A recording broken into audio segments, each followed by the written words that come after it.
Well, good morning, everybody. Good morning. How is everyone doing? Good? Good. Well, thank you for having me here again. I'm really blessed to be back. This is what, the fourth, I think? Fourth time?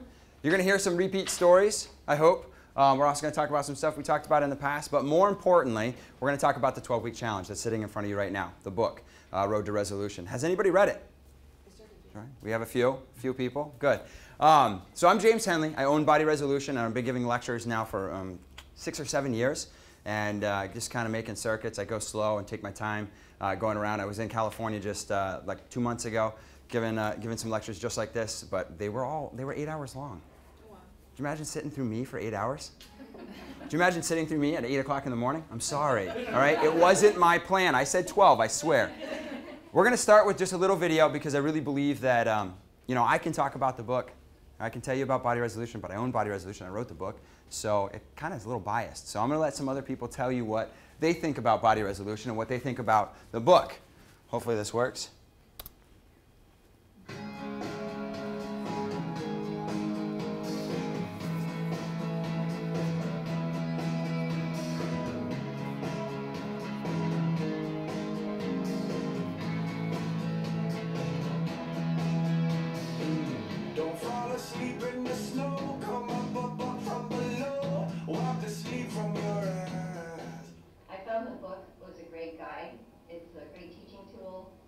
Though I didn't follow it 100%, I picked the changes that I wanted to make on my own, and by making those changes, I was able to lose 10 pounds plus without even thinking about it. It just kind of came off, and one day I got on the scale and went, oh my gosh. So now I just eat pretty much the same thing every day, and I don't get hungry very often, and even if I splurge, it doesn't seem to affect the weight. So I'm pretty happy. Shake the dust off your hands and come run free on this land. If you wanna survive, it's time to wake up and sing. It's time to wake up and sing. It's time to wake up and sing. I'll put the crown on the king. I've been coming to Body Resolution for a couple of months now, and I've already seen some tremendous differences. For one thing, I prided myself for most of my life in trying to keep in shape. But what I really found out was I was learning to do the same things over and over again, developing bad habits, developing some parts of my body, not developing other parts of my body, and I really wasn't maintaining a regular exercise schedule. Once I came into Body Resolution, I learned to first develop a full fitness program that developed my whole body, as well as a nutrition program that really helped to support my body's wellness.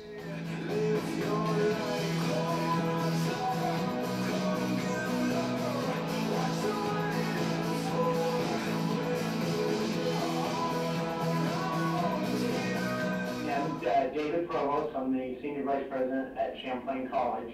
I started coming to Body Resolution about 2 months ago. I'm starting my 3rd month, and what a difference it has made for me. I didn't have a lot of energy, tired, achy, and I've been coming to see Kyle the last couple months, and twice a week, and the workouts are brutal, but they are awesome, and you feel so much better. Kyle has been excellent in working with my schedule. I sometimes work till 10, 11 o'clock at night. And in the past, I would bring my running stuff to work. I would put on my calendar, go to gym, go work out, and of course, I never did. Would never make time. The biggest impact for me coming to Body Resolution has been having that appointment with a trainer that's specifically working with me. And not once have I missed a session in the 2-month period. And my body is, I'm not as tight, I'm not as sore, definitely having a lot more energy, and really look forward to coming to Body Resolution. Now fallen soldiers arise, raise your hands to the sky. I tell your mama's alive, lift up your love to the sky. The sky don't question why, the strength is of another kind. Don't look around, just look inside. Ain't no lie, it never dies. So be back in touch with some of the muscles that I had in my 20s and 30s that it just kind of atrophied over the course of my 30s and 40s. And so issues that I had with soreness in my lower back went away. My endurance went up. My ability to play a round of golf without any pain increased. And so for me, I've become a real supporter of a personal trainer. And you know, what I like about Body Resolution is both the fact that the staff is really quite competent, but it's also a fun and enjoyable environment. And you know, everybody is happy to see you, and everyone's supportive and helping you accomplish your goals. And so many of the exercises I don't look forward to doing, but coming to Body Resolution to have a workout with my personal trainer is something I enjoy looking forward to, and I think I'm getting stronger as a result. Reading the book, I came up with a plan, and I put it in practice during a 12-week challenge, and it really provided me the opportunity to lose significantly by watching what I was eating. Still affecting the way you practice a healthier lifestyle today, and in what ways? Absolutely. Although I don't keep picking up the book, I changed my habits back last spring, and I continue to do the things that I learned during that period of time. So absolutely, I still believe in what is in that book. Would you encourage others to read the Road to Resolution book? And if so, what would you tell them you learned from the book to further inspire them? We're doing an interview here. Yeah, I would encourage everyone to read this book if they're serious about balancing their nutrition with their exercise behavior. For me, it was really finding that balance. I was working out for 2 years, but really wasn't addressing the nutrition, and Road to Resolution really brought that together. So I would encourage everyone to pick it up and give it a read.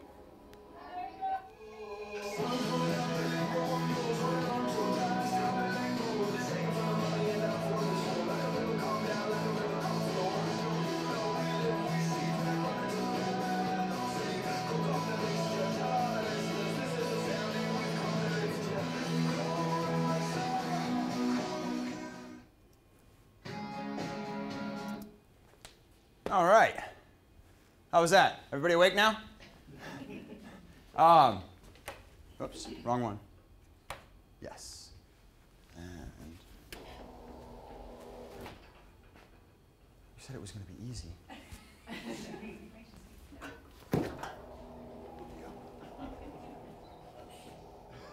Perfect. It's going to be easy. You know what I love about that the most is that each of those people that was not planned. They walk in the door. We filmed them with our iPhones. As you can tell, the low-grade quality film there. It's nothing high-tech or anything like that. But we just asked them what they thought about Body Resolution, and those are the responses that we got. And it was really exciting to see that. And I watched that a couple times. And I kept thinking to myself, well, what is the common theme? What am I hearing here? What is happening? You know, people are obviously changing their lives, right? They're making steps towards a healthier them, right? They're doing things that are better for them, so they start becoming a little bit more selfish, which in your health, that's a good thing, right? It's a good thing. But what else am I hearing? So then I started looking at all the testimonials around, and I was thinking to myself, what do I keep hearing? What do I keep hearing? People, they say, oh, I did this. I decided to do this. I decided to do it. The one thing that kept coming up was that they decided to make a change. So as much as I can set this book in front of you, I'm going to tell you it's the best book in the world. I can tell you to lose weight. I can tell you to sit up straight, put your feet flat on the floor, and I can tell you to eat your broccoli with your dinner. I can't make you do that, can I? I cannot make you, unless we come up with a taser idea, which I like. Okay, it's a collar that tests your blood glucose levels, and when it goes up too high, it zaps you, which I like, and that might be our next invention. But until then, the change comes from you. It has to start inside of you, and that's the most important thing. That's what we get out of it. All right? Now, there's a couple things that happen when you want to make a change, right? How many people have tried to make change in their life? How many people have failed at it? Yes. How many people said, I'm going to set my alarm clock 10 minutes early so I can get up and run before I go to work? Failed at it, right? Definitely. I've been there. I've done that. I know exactly what that feeling is like. There's a lot of things that I've tried to do that I've started, and I try and get the wheels going, and the next thing that I know, I fall down, and the best thing you can do is get back up, right, and do it again. Somebody told me that. I think it was my dad a long time ago, or maybe I read it in a book. I can't remember. But the most important part is that you get back up and you try again. But you can't do the same thing, can you? What does Albert Einstein say? What is insanity? Different results, right? You can't do the same thing. You've got to change your approach, right? So when you want to make a change in your life, there's one thing I'm going to ask you to do, and it starts with focus.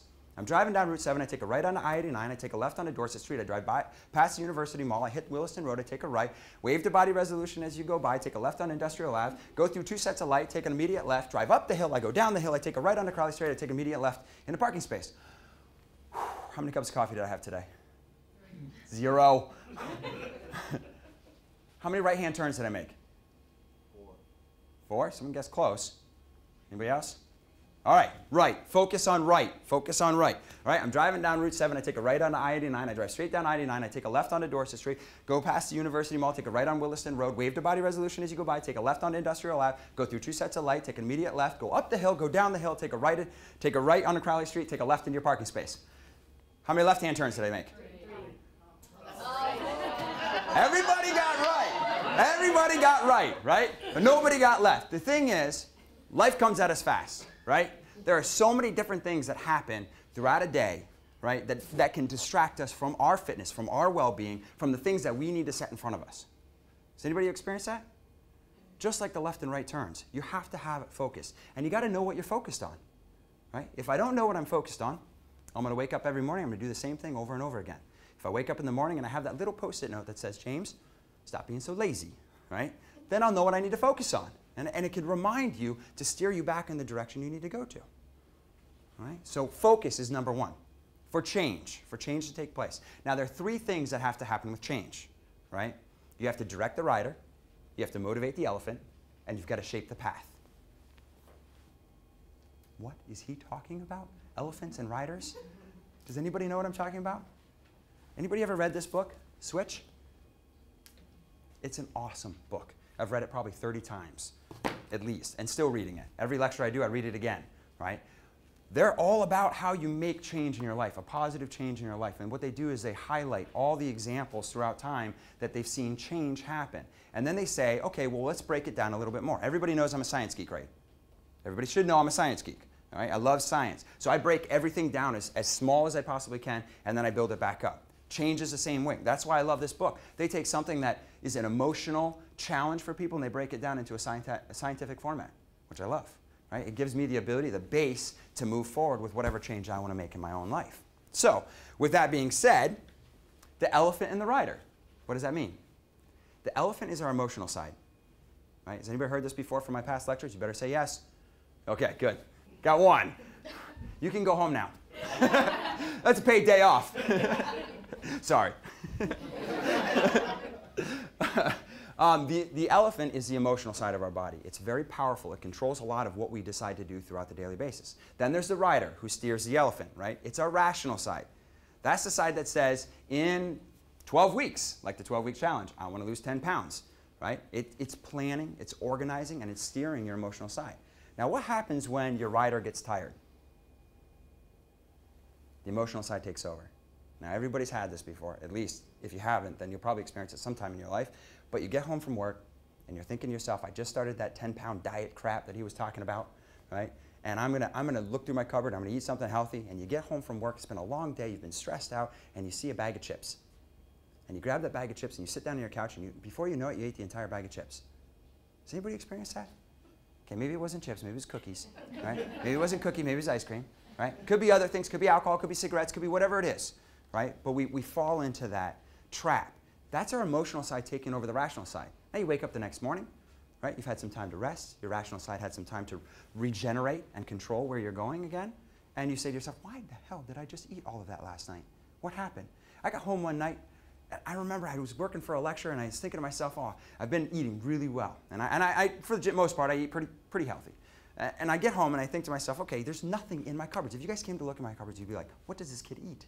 Right? It looks like a poor man's house. right? But I don't buy anything. I just buy the bare basics. Well, this time I had pita and hummus. And I was so hungry after having my salad that I ate pita and hummus. It's disgusting. I don't like that. I don't know if anybody else. Does anybody like pita and hummus? Oh, I got a few. Okay. If you threw some cheese in there, I'd be okay with it. But I caught myself eating pita and hummus. I woke up the next morning. I was like, why did I eat that? You know? But then I realized I was stressed out from my lecture. That I'd been working a lot. Been working at the gym a lot. Right? My rider was tired. Before I leave the gym, typically I eat a couple almonds and I drink a protein shake. Almost every day. And the reason I do that is exactly what happens at that when I get home. Because after I eat my salad, I think I need to reward myself. I think I need to get something special for me. Right? That might be a drink. Right? It might be you know, a cocktail after hours or whatever it is. It could be some sugar. It could be ice cream, whatever it is. But so you have to see, like, it's a crucial element to our psyche to understand that there is an emotional side and there's a rational side. And they have to be balanced in order for change to take place. If you don't have them balanced, one will always take over the other. Any questions? No? Good. All right. So the second thing, anybody ever heard of Clocky? It's one of my favorite inventions from an MIT student. I've heard of it. You're right? Okay, so Clocky, great. It's a genius invention. It's an alarm clock with wheels on it. Ah, yeah. Yeah, now people get it. You know when you're especially in Vermont, when it's cold, the winter, and you're sleeping and you're snuggled up underneath the covers, and like me, I keep a fan on because I hate other noises, so I always have a fan blowing it the whole time. And you wake up in the morning and it's freezing outside and you're so cozy in it and you're like, oh, I really need to get out of bed, but instead I'm gonna hit snooze. Well, this evil alarm clock, when you hit snooze, it drives off your nightstand and around the room, flashing lights and playing until you get up in your tighty whities and go grab it, freezing, so mad, probably throw it across the room, right? But they understood, this MIT student knew that there's two sides to the human psyche, right? There's the emotional side, that's when you're cozy, you don't want to get out of bed, right? And then there's the rational side that says, I need to get up 10 minutes early. Well, this thing played for both, and it worked, right? They're very successful. Now they have another one, and I can't remember what it's called, but it's a little round one for children, and it's like a bouncy ball, and it bounces all around the room with lights. It's genius, genius. So you can see that they understood this at an early stage. Now, you take, for instance, this same group of people that did all these studies here, they decided to test some movie theater goers. Anybody ever been to the movie theater? Anybody ever got popcorn? Yeah, all right, we all know that movie theater popcorn's the best. Okay, it always is. Well, they came in and they said, well, do you mind taking a survey about our concession stand? Of course, people were like, well, maybe. And they said, well, you get a free bucket of popcorn and you get a soda. What do you think they said? Yeah, that's like $47, right? You just saved a lot of money, right? But not only that, but they pre-engineered the popcorn and they pre-engineered the buckets, right? So now these buckets are oversized, huge, extra large, big as you can do. You could dump out the popcorn, set it down, fill it with water, and children will come play in it, all right? So huge buckets. And then they had a medium size, which was also a huge bucket, but just a little bit smaller. And then they gave them large sodas, which is kind of normal, to help wash it down. The popcorn was stale. It was left out for 2 weeks. It was also oversalted, right? So they knew it wasn't a taste thing. Right? They wanted to eliminate any factor that could possibly happen. People go into the movie. After the movie, they come back out. What did they discover? People who had larger buckets ate 55% more of crappy popcorn, stale, squeaky popcorn. Nobody wants to eat that. People with the medium-sized buckets ate less. That's interesting. The ones with the larger buckets dipped their hands 27 more times than the people with the medium buckets. People with the larger buckets ate 173 calories more than people with the smaller buckets. Same popcorn, right? Just different size container. What do we call that? Portion control. Portion control? Mindless eating. There is no sense behind the eating. It's just sitting there putting food in our mouth. That's the emotional side taking over. When I go to the movies, I want to let go. I don't want to think about anything. Anybody been there? That's why we go to the movies. You don't want to think about anything. You sit there, you've got your popcorn right in front of you, and you just start eating, right? You're full. You might have had a meal right before. A lot of times I go out to dinner, then I go to the movies and I eat my popcorn. I don't do that all the time, okay? And don't let that out of this room, all right? Don't let anybody know, especially the trainers, please, for anybody that's going over there. But the point is that we have to understand the two different sides and how it works. And these studies have been out. And it's really fascinating to me to break it down to that level. So you say to yourself, well, you just saw the video, right? All these people are in their own stage of fitness, right? Because there is no one type of fitness. I mean, having a six-pack's great, right? But that doesn't mean you're in shape, does it? That doesn't mean you're healthy. Being able to, the strongest guy in the gym, Strongest girl in the gym. Does that mean you're in shape and healthy? No. No. Each of us have our own stage that we have to accomplish. So we have to make a change, right? And by making the change, we have to understand that there's the emotional side and then there's the rational side. All right, so we move on from there. What does that mean? Motivating the elephant. When you want to motivate an elephant, what do you do? Put a peanut in front of it? Put a peanut in front of it, right? You gotta shape the path. So that's true though. That's true. I mean, that's exactly. Your emotional side has a certain amount. Has anybody ever gone on a diet for like, let's say 20 days, and they've said, I'm not gonna have any sugar for 20 days? After 20 days, what happens? Maybe 10 days into it, what happens? You have lots of sugar. You binge. What are you doing? Satisfying and craving. You're satisfying craving. That's been building up over time, right? So we have to pick something that works for both of them. And that's why I wrote this book, to be totally honest with you. Because everybody that I see, when they go to do nutrition, when they go to do a plan, they say, okay, I'm going to eliminate carbohydrate. Okay, that's great for a good 2 weeks, but then what's going to happen after that? When all your glycogen is gone, you've depleted all your muscle mass, what's going to happen after that? Right? You have to think farther ahead. So if you don't satisfy that emotional need, your elephant, through the stages, right, at the end of it, you're just going to go back into the same pathway. It's changing your diet, changing your path, changing your plan is a slow, methodical step. Right? You have to take time to do that. Take time to do that. So there's really 3 basic principles for the book that feed into the emotional side and the rational side. Right? The 3 basic principles we have. How you doing? Good. The 3 basic principles we have is the glycemic index, right? Acidic blood versus alkaline blood, and glycation of a protein. Sounds very advanced, doesn't it? Now, some of you have heard me talk about the glycemic index. Does anybody remember it? Grab my markers. Nobody? Whew. Well, we know you want a specific answer, so we're... No, that's not true. Didn't they say all answers are good answers? Did somebody say that? No, that's not true. That's not true. That's not true. So what we have here, let's talk about this. This is your bloodstream. Does anybody remember this? Start talking about this? There's a cell. Here's an attachment site for a cell. This is a graph. This is your insulin level. Your glucose level. And that's what 90 milligrams makes you happy. This is the most important part behind losing weight, behind eating healthy. The most important part. This is why I draw it out every time, because I can't tell you enough how important this is. I have a high sugar product. It doesn't even have to be, let's say I have an apple, a full apple, right, with nothing else, no other protein, just an apple, right?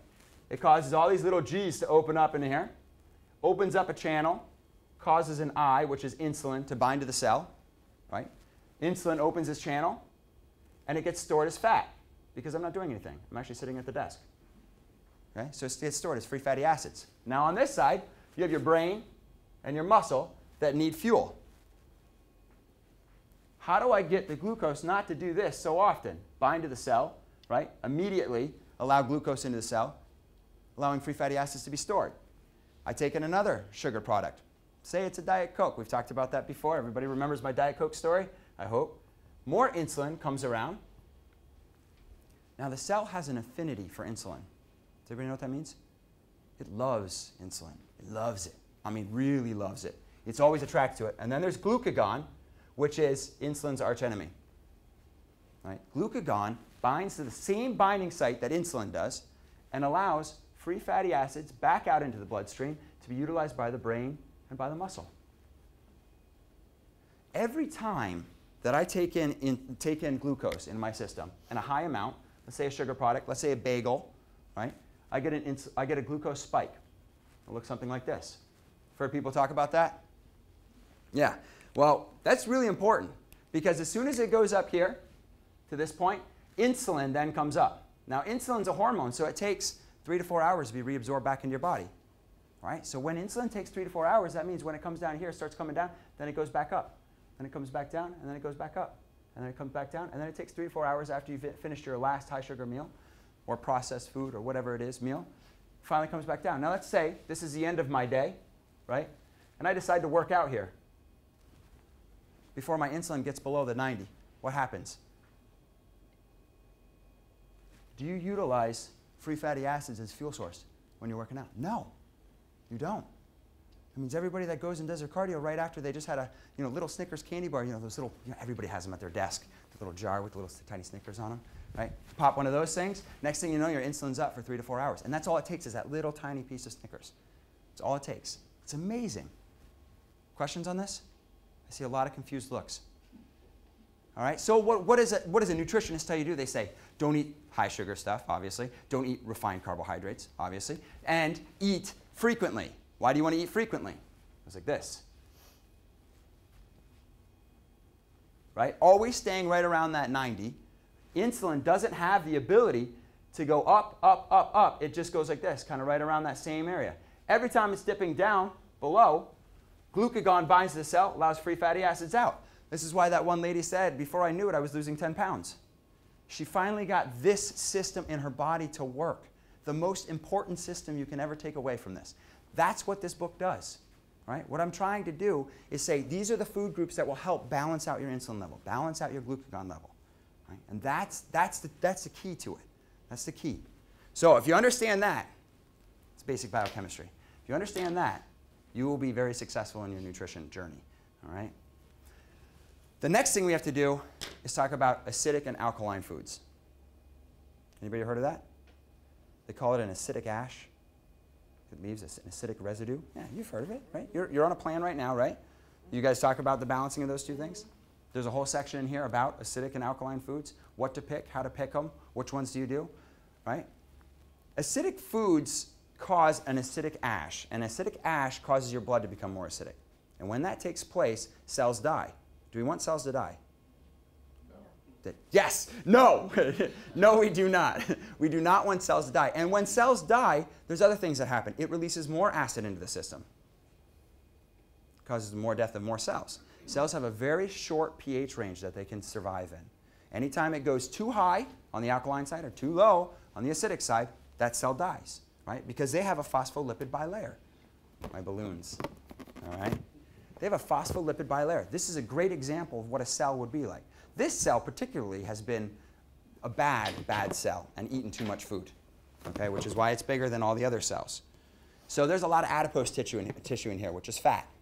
All right? Once the adipose tissue goes in, it pushes out fluids from inside the cell. All right? So now this cell goes in to an acidic state. Say you were eating, say you had a lot of coffee. Right? Let's say you had a lot of processed foods like pizza. All right? Things like that will cause it. So it goes into a acidic state. You guys ready for this? It's going to wake you up. All right, is everybody wake up?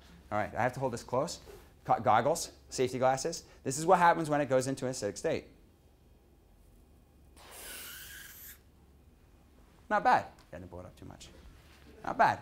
So, the cell dies. It releases more acid. More cells die. Now, this is a normal cell, but it's dehydrated.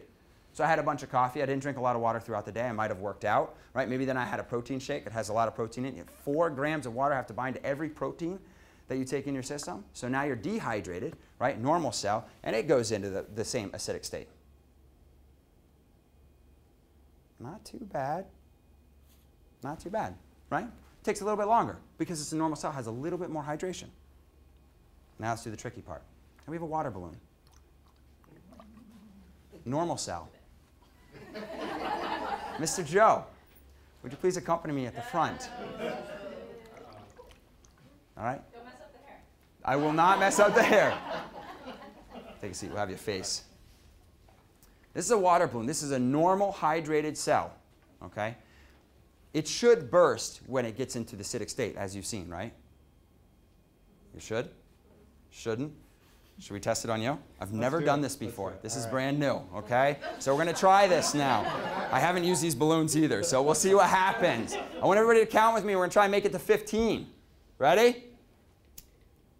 1, 2, 3, 4, 5, 6, 7, 8, 9, 10, 11, 12, 13, 14, 15. And he survives. Give him a round of applause. Hydrated cell, right? Same phospholipid bilayer, goes into an acidic environment and survives. That's pretty cool, right? That's really important to us because the more cells that die, the more acid that's in the system, the more your body stores fat. Why? Anybody? it has to protect all the organs, doesn't it? So if it recognizes that your blood is becoming acidic and cells are dying all around it, and it says, hey, this is where I live, right? This is what keeps me ticking, right? It says, guess what? Let's take this fat, right? And let's take this acid, put them together. Sounds like a good idea. We'll put them inside of a cell, right? Put them away. That's why some people say, I can't lose that last 10 pounds because their blood is acidic, right? So it's important that you follow those guidelines to find acidic or alkaline state. All right, the last thing is glycation of a cell or glycation of a protein. Now this happens when you take in sugar. All right, so it's when you're at the top phase here. That's your glucose spike, right? And glycation of a cell is kind of like what's that reaction called with sugar when it gets heated up?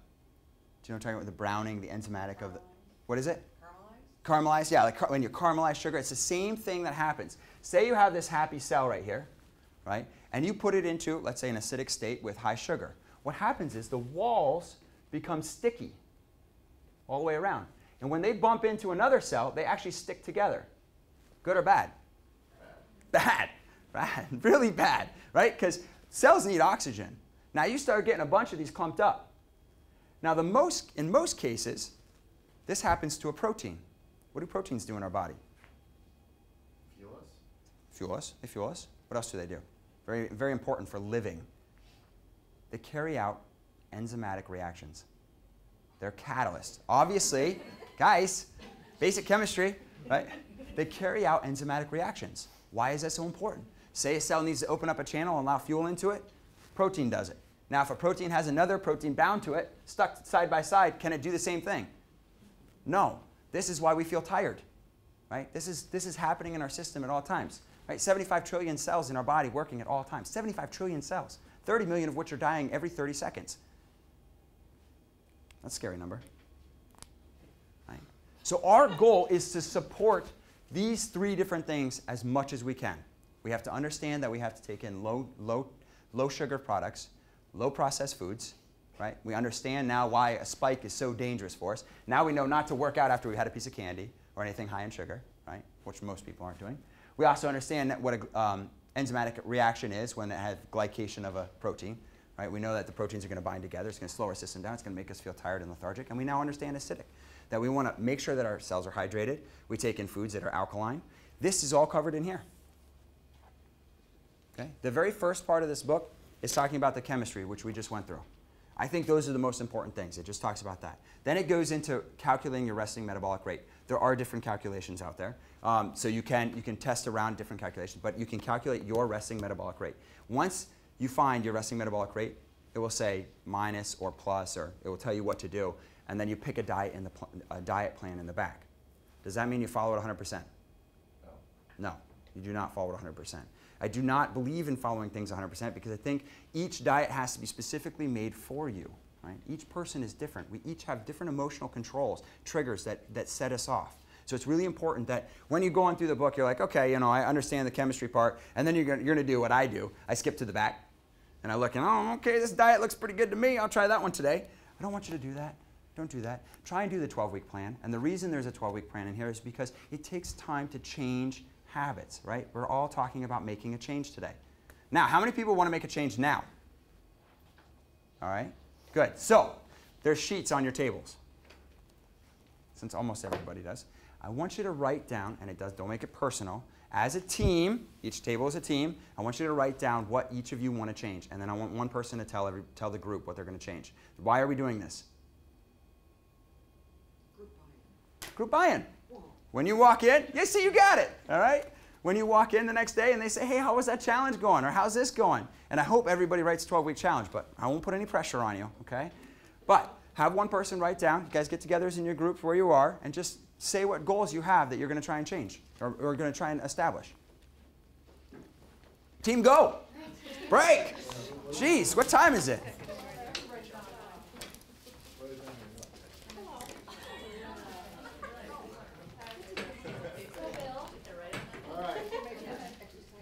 The way it's going to be. What are we going to change? Come over and make us delicious dinners. That apple pie I was going to bring in.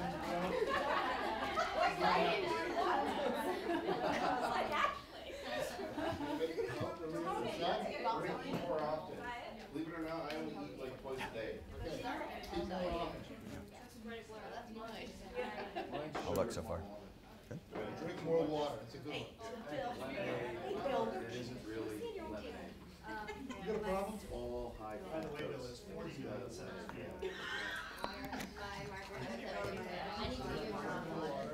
Eat more of it. Drink less soda. Sure. Soda less first.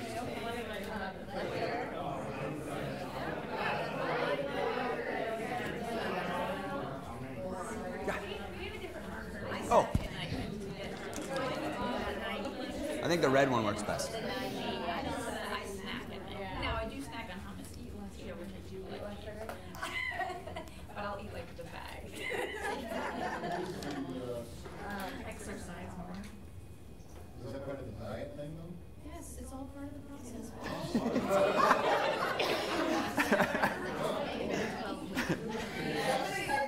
Some carbohydrates this morning. I don't want to be part of this too.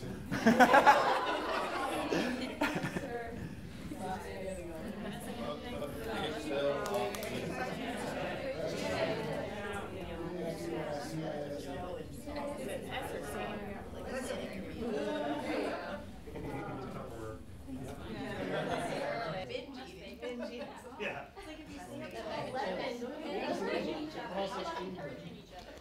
Less processed food. That's a big Right, no brownie points. No brownies. Right. Oatmeal, no, I'm kidding. I don't care. That was good. Why did it sound huge to me?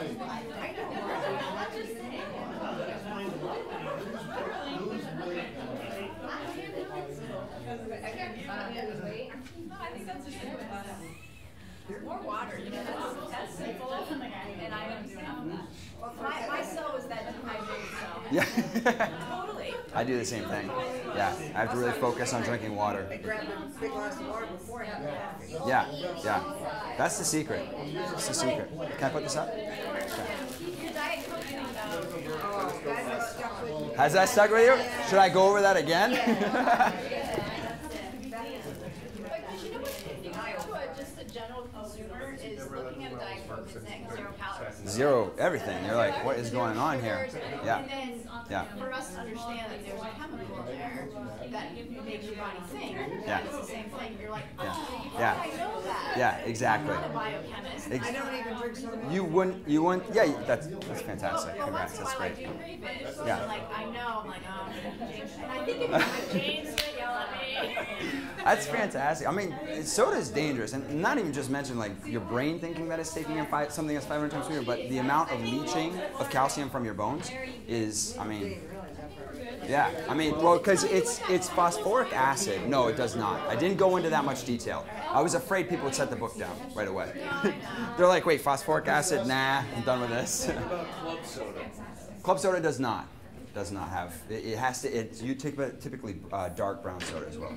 You know, like Club soda. club soda's okay. Yeah.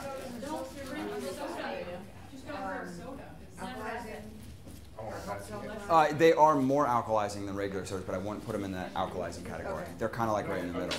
Yeah. That is for me. And it Club depends. soda and a splash of juice. It'd be okay. Juice, I'm not a big fan of juice because of the insulin spike.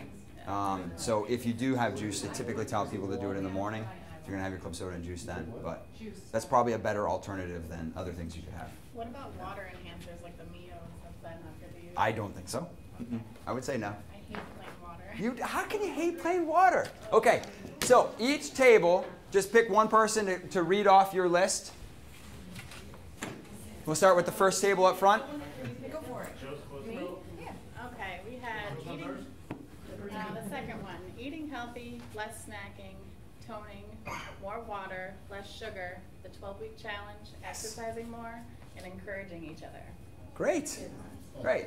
All of which is going to happen over the next 12 weeks, right? Whether you take the 12-week challenge or not, start doing some little bit of exercise, whatever it is, and say that's your 12-week challenge. It doesn't have to be this, does it? No, it's anything. It's anything. So if it's, toning, then just try and spend, 5 minutes when you get out of bed, do something that is some type of toning, right? All right, who is the second table? That's you. It's me? Oh. We can't read it. Drink more water. Drink more water. Good one. Eat more often. Then eat less sugar. Exercise more. Less processed foods. Smaller portions. Lose weight and read the book. Read the book. I like that. Whoever wrote that down got an A today, okay? Yes. Yes. We won one, okay? That's fantastic. So you see a lot of, kind of the same thing going on there. Everybody looks like they generally have this, they're saying that they want to go the same direction, right? And might as well do it as a team, right? When you got a whole team doing it, it's a lot easier to do than when one person tries to do it by themselves. You walk in the next day and you see that bowl of Snickers at somebody else's desk, you just grab it, throw it in the trash can. I didn't say that. I did not. Erase that off the tape. All right, and the last table.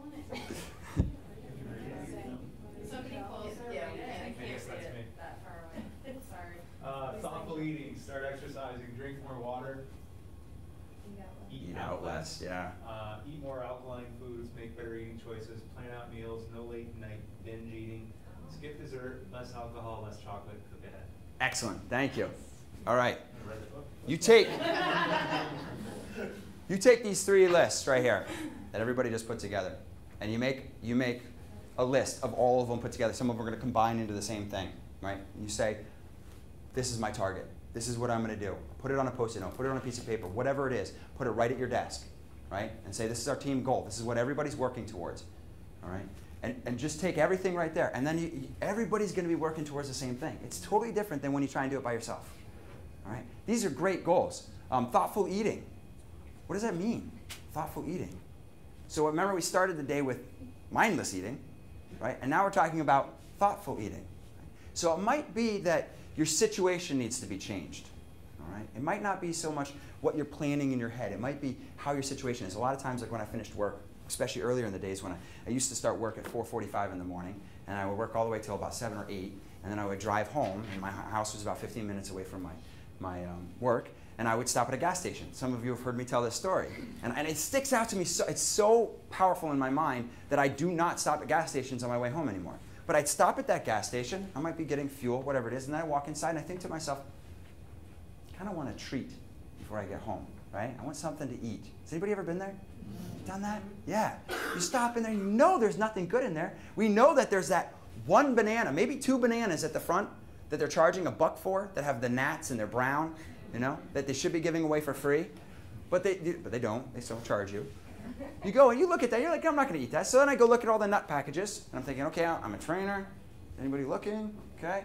I got to get the salted ones. No. There's one of the ones that are right next to it with M&Ms. Oh, that would be really good. So I grab the one with M&Ms. I walk out. I pay for it. I drive home, and I eat the entire bag on my way home. And I think to myself, what the heck just happened? What just happened? That's mindless eating. I was not thoughtful. So instead, I changed my path, right? You're going to know that there's going to be a weak point at some point in your life that you are going to want to break down. So instead of stopping at the gas station at night, I stop at the gas station in the morning. Why do I do that? There is not as many gnats on it. That is a good point, a valid point. Yes, there's not as many gnats, which it does help influence me to buy the banana instead of something else. Right. But in the morning, I get my coffee. That's kind of my treat. I know that I have that rational side of my psyche is fully charged. It's ready to go.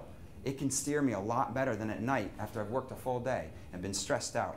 Right? So I can make a clear decision at that point. So I change my circumstances. I change the way I think. So thoughtful eating falls into that same categories. Maybe it's not changing the way you think about food. Maybe it's changing what's going on around you at that time. So like I said, my cupboards are empty. Makes it very hard to cheat when you get home, especially when you're tired at night. You don't want to get back in the car and drive back out. Right? If you have nothing in the house, you eat nothing. It's that simple. Right? If you want to drink more water, put tons of water in your house. Just have water bottles all over the place. I used to always set my liter bottle, right? I stopped this habit and I need to pick it back up. That will be mine, all right? But I set my liter bottle right next to my nightstand. When I got up in the morning, I'd drink it before I had my cup of coffee. And I do drink coffee, but I would drink that. And just having it right there would make such a big difference. So what hopefully happened today with what we've talked about is that we've motivated your elephant a little bit. You'll understand what your rider can do, how it steers you, how you process foods, how you think about things. Right? And hopefully we've shaped a little bit of the path for going forward. Does everybody feel like that's kind of happened? Pretty good? All right. Any questions? This is the chance that you have to ask questions. I got one. All right. We'll start here.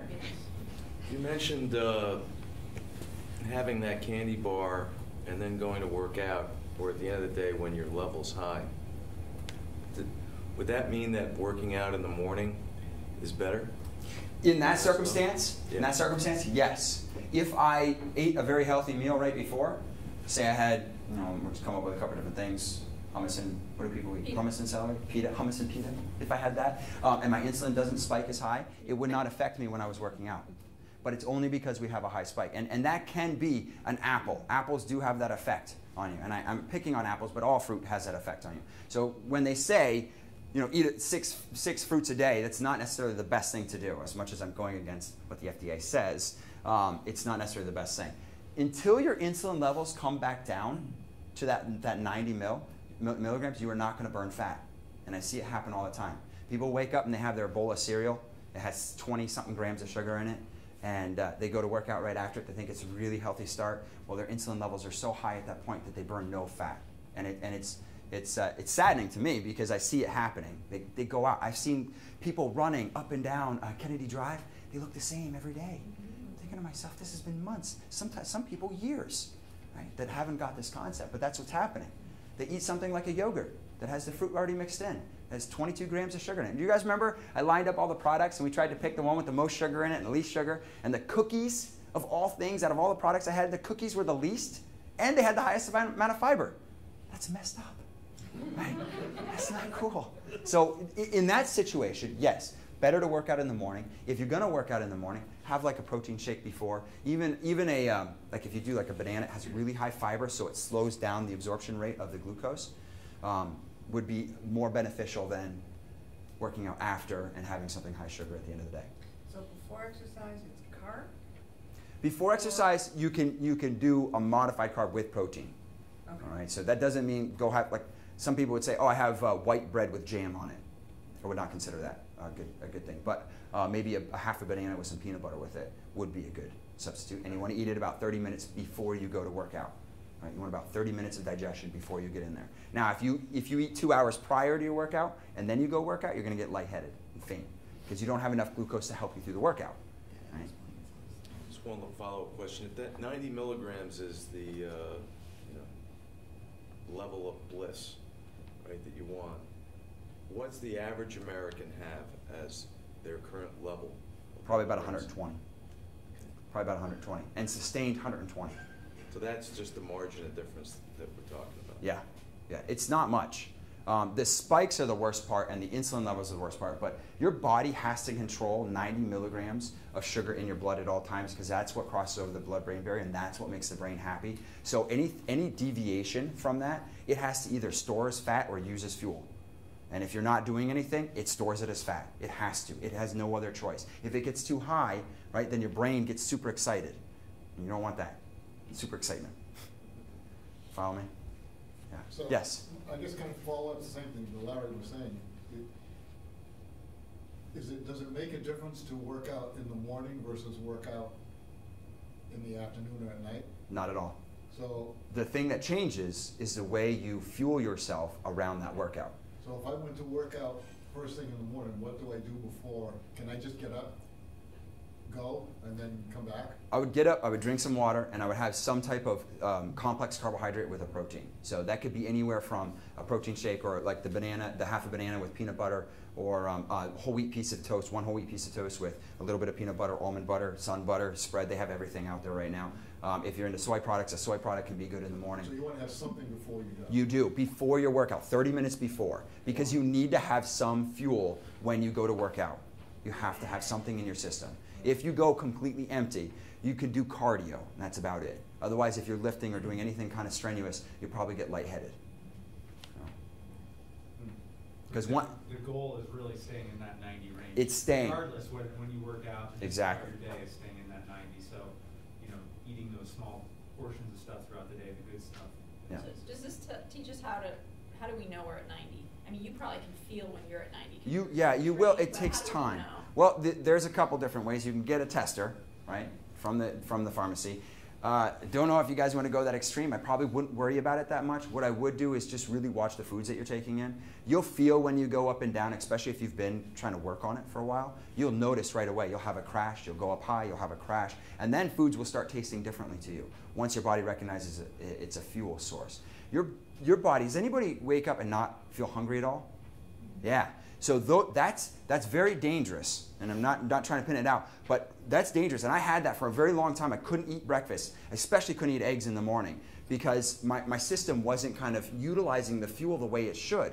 Nowadays, when I wake up, I'm starving.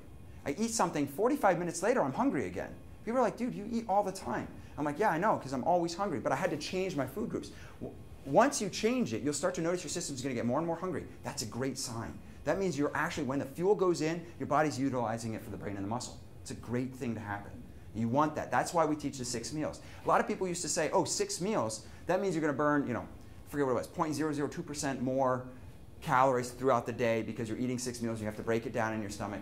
I don't really believe in that. What I do believe in is creating a system in your body so that your brain recognizes that there's going to be food coming in every two hours. Once your brain sees that, it never goes into pre or post-starvation. If it does pre or post-starvation, your body says, whoa, survival mode, store it as fat. All right? So if I go incrementally, every day I eat 6 meals, even if I'm not hungry, I eat my 6 meals, 5 meals, 4 meals, whatever works best for you, right? When I eat that incrementally, your brain starts recognizing, oh, it says, you're going to eat in a little bit. I don't have to worry about this, right? And not only am I going to eat, but I'm going to eat something that's real. I'm not going to have a Diet Coke with our fake sugar in it, right? I'm not going to have something that has 0 calories, 0 fat, 0 taste, 0 fiber, right? It's 0 everything, and you put it in your system. Your body's like, I don't understand. I just ate, but I'm starving. What happened? What do I do with this? There's no calories. There's just taste. What is this? So it doesn't know what to do with it. There's nothing to put away. So the next thing you know, you probably binge eat, which I've been known to do, right? Like a large pizza. It stays in this room. Other questions? What would you say in your fight for fitness, what's the break? I mean, what's the major battle? Is it nutrition or is it working out? Oh man, nutrition, 100% over. Yeah, it's 70-30. 70% nutrition, 30% working out. And that can change. You could even go 80-20 on that. Some people have a really hard time with nutrition, and that's the one factor that's keeping them back from getting to whatever goal it is. Some people do. I struggle with nutrition myself. It took me a long time to kind of design my own plan, and the only reason I came up with my own plan and understood this stuff the way that I do is because I was working one-on-one with other people, and I kept talking to them and getting different ideas and scheduling my stuff, and sometimes I'll work 10 hours a day with clients, and so it doesn't leave much time in between. So I have to prep on Sunday. I have to prep all my food for the week, which sounds ridiculous, but now I've got it down to a science, right? Of course, I break it down. It takes me about 28 minutes to make all my food for the week. It's pretty good, right? Now there's a little prep work here and there, right? And then I throw it in the microwave, or I got all glass containers. Don't worry, it's not plastic anymore, right? And I'm sure they're going to change that at some point. But you got to start working slowly. And it took me a long time to get to where I am now. And I feel comfortable with my diet now, but it took me a long time to get there. I struggled with it just as much. A guy playing foosball with a bunch of buddies. Trust me, they're not eating chicken and broccoli. Right? There's pizza there, there's beers there, and then you're hanging out with your buddies. That's always what they're doing. Or they're smoking cigars, or they're doing whatever. We're playing pool, and next thing you know, you've had 4 or 5 beers, and then they want to go to KKD downtown. You have that Rise and Shiner with sausage on it. Yeah, that's the good stuff, all right? But I had to learn how to steer myself the different direction. I look back at my buddies now who are just turning 30, or maybe they're 32. I just turned 30 2 weeks ago, and I look back at them, and they've all gained a lot of weight. They look totally different than when they did in high school. I think to myself, my gosh, what are you guys doing? They're doing the same thing over and over again. Right? And then they'll come to me and say, hey, how did you lose weight? I didn't lose weight. I just stopped eating all the pizza you guys had. So, I mean, every system works for yourself, and you have to really plan it. And nutrition is the #1. I really think if you can narrow down nutrition, you can do it as a group. You get that ball rolling, then think about doing fitness, then step up in the fitness realm. But right now, just really crack down on your nutrition, get your habits healthy. Once you get that, it's not too much strain on you, then start taking in. Maybe I walk at work, maybe I stand up 10 times through the day, whatever it is, then you pick up those things. Yes? How do you feel about protein shakes? Do you recommend them? I do. I recommend most protein shakes. I don't recommend all protein shakes. You want to make sure it has all 8 essential amino acids in it. And you have to make sure that your body can break it down. If you're getting a lot of buildup of gas or things like that, you might not be able to break down the type of protein that's in there. So just try different proteins. But look at the back, make sure, you can go online, type in 8 essential amino acids. They'll put a list, print that off, walk to the store, hold it up right next to the back of the protein powder, right? And just make sure it has all of them in there. A lot of times you'll see really expensive brands, Synthesix, BSN, I'm trying to think, there's some other brands out there. They have partial. And what that does, partial of the 8 essential amino acids, what that does is when it goes into your system and your body's trying to build lean body mass, it's like a crane system building a brick wall. It goes over, it looks for the right thing, grabs it, picks it up, turns it, sets it down. If it goes over and tries to pick it up and it's not there, right? That's why you take in the protein powders to make sure that you have that fuel source. It goes to pick it up, it's not there, it grabs something else. When it grabs something else and it sets it down, it builds a polypeptide, which is a fragment of a protein. When it builds a fragment of a protein, it's not utilized by the human body.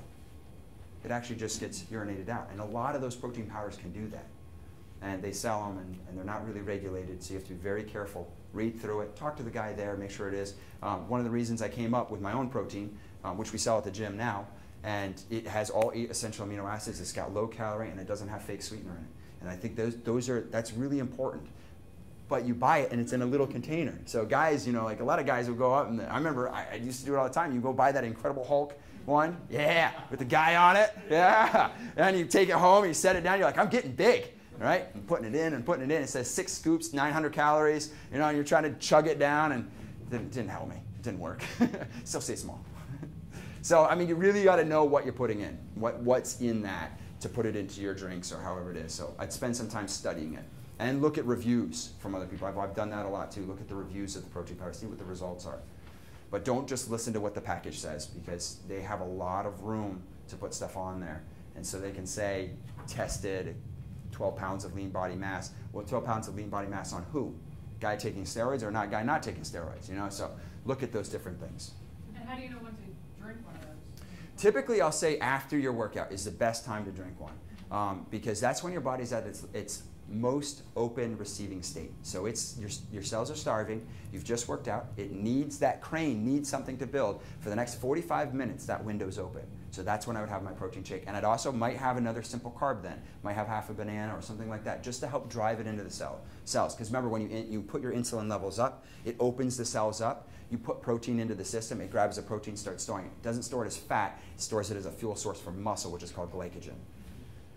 So it's really, that's a great question though. And I've also found myself doing a protein shake at the end of the day. I don't use as much protein shake. I use a high volume of water and protein. And when I get home, I don't have those crash cravings that I've previously had. So that really helped change when I got home, when I'm tired, to when I go home and I'm tired and I hadn't eaten anything. Any other questions? So by participating in the challenge, what sort of options do the people have? Can you contact you? Oh, yeah. Do they come in and yes. again? Yeah, email me. You can call the gym, and hopefully they'll get through to me at some point. They'll probably leave a Post-it note on my computer at some point.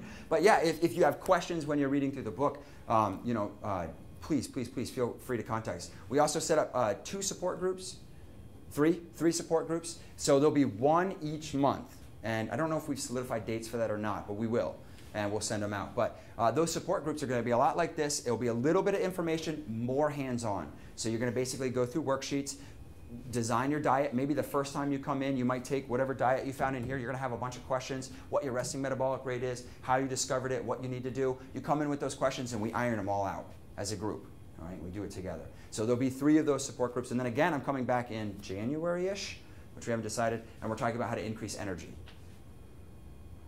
But yeah, anybody that has questions or needs anything, please feel free to contact the Body Resolution. You can talk to Levi Root. He's also another nutritionist there, and he's going to be well informed. He's also probably going to come in and do some of the support groups with me or by himself.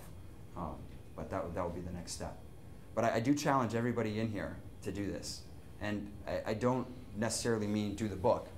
I do mean write out that list, put it by your computer, really try and do it, and talk about it, and create some buzz in between everybody. And the more excited everybody gets about it. Now, I recommended not to do it over Thanksgiving. Throwing her under the bus. I did not. But I think it's a great time to try it. And I do believe in cheat days. I really do. So If you guys are really good, be good all the way through and spend Thanksgiving with your family and eat what you want to eat, right? But I do believe in cheat days because, like we said, the emotional side, you have to take care of that as well. You have to take care of it. If you neglect it, you will fall off the wagon, which is okay. You get back up, you call me, I yell at you, I taser you, and then you go again, okay? Any other questions? All right. It's going to be a good group. Expect a lot from you. Yeah, that's Really a do. good idea. Is there like a weekly goals? Like everybody has like. There is. There's 12 weekly goals in here. Oh, there are? Yeah, there are. Oh, okay. All right. The truth comes out. Yeah. We might have another. Yeah, this book is based on 12 weeks. Okay. And I didn't say that. I'm sorry. Each week has a goal. Each week has a goal, and the reason I built this 12-week plan in here is because each one steps off the other. So the first one might be trying to get 6 meals. So you try and do that for a week. Then the second week might be incorporating more water in your diet. Then the third week might be decreasing your sugar. Then the fourth week might be switching out bad fats for good fats and how to implement that into your diet. Right? So each one for 12 weeks, you'll follow one of those steps in the book. Any questions on that? I'm sorry I didn't cover that before. Great question. It was good. Thank you. Thank you. I was confused. So I was going to say, so just a follow-up question. So Joey, are we getting together as a group weekly at all, or are we just, when he's in, we're going to get together once a month? I mean, whatever you guys want to do, it's really up to you. If you want to meet once a week, we can. If you want to go through emails, we can do that too. If you want to do once a month, it's what you guys want to make of it. We want to win. Maybe you should make 2 teams. Right? Say, Bill, we're all on the same team. We're all supporting each other. Team Bill, I'm on my team. We don't want to be on your team. Because we're going to beat you. One thing I would recommend doing is visiting once a week. Very short. Make it 10 minutes. Make it 15 minutes. Whatever the max is. Meet as a group together. Do it right at the beginning of the week. Don't wait till the end of the week. And then bring in your questions and kind of bounce them off because you will create excitement between everybody, especially for people who are successful each week. Were you able to follow through it? Oh, did you break down? Can we do this? And then you can bring, once you get a couple groups together and you do that for a little while, they support each other, and then you come in for the once a month one with us, and you guys are going to have a bunch of questions at that point. And so at least when you're kind of feeding off each other, you create more questions. Instead of kind of going at it yourself, you might only have a few, and you probably won't get as much out of it as I think this group can get out of it. Yeah. Thank you. Thank you. Thank you for having me again. Yes. Box E, box F. Box E is this guy up here, box F is down here. Yep. There's one that I was in box F. Stay with me. Oh, you're right. It's supposed to be box F. That's not good. Well, good thing. Thank you for Because I'm like catching you that. are, like I know every little aspect. I mean, look at I did a worksheet. Oh, that's I know awesome. how much meals, how much for the day. That's so great. So perfect. what I do is I use Spark People. Yep. Oh yeah, that's a great program. You can load in exactly what you want, and Yep. you can see at the end of the day. So then I don't have to think about this anymore. Yeah. That's exactly what you want. See what I've been doing. Yeah. So I'm going to change that. Thank you for pointing that out. I appreciate Did it. you find typos or something? Yes, always. There's so many. Thanks. I Awesome. appreciate it. Yeah. Thank you. I'll see you soon. Excellent. You coming in tonight or tomorrow? No, I got soccer tonight. Soccer tonight? Friday Good. night, I'll be there. All right, we'll see you then, man. Friday night. Oh, good. Yeah, it is. It's amazing. I would take all those. Yeah, and I would just put it right into your thing, and I would send it out as an email, like a little sheet, what we covered, and go from there. No, that's Yeah. perfect. Or I can do it if you don't have time. I know you can be busy. Thank you for showing me that. You're I appreciate it. I'm going to change that. I appreciate that. I was making sure I was reading correctly. No, you're- See, I am reading. You are reading? Very impressed.